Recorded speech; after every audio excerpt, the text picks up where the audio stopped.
well. Ito ang pagtitiyak ni Senator Ronald Bato de la Rosa kasabay ng pagdiriwang ng kanyang ika-64 na kaarawan kahapon, January 21.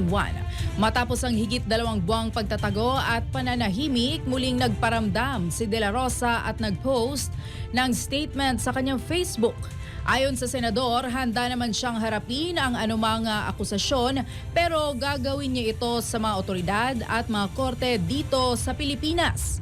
Kung totoo niyang may kaso laban sa kanya, hihintayin niya ang pagkakataong masagot at maharap ito bilang Pilipino sa harap ng mga kapwa niya Pilipino. Kung isusuko umano niya ang kanyang sarili sa foreign courts, ito ay tila pagbaliwala sa soberanya ng bansa. Nagpasalamat naman ang senador sa mga bumati sa kanyang kaarawan.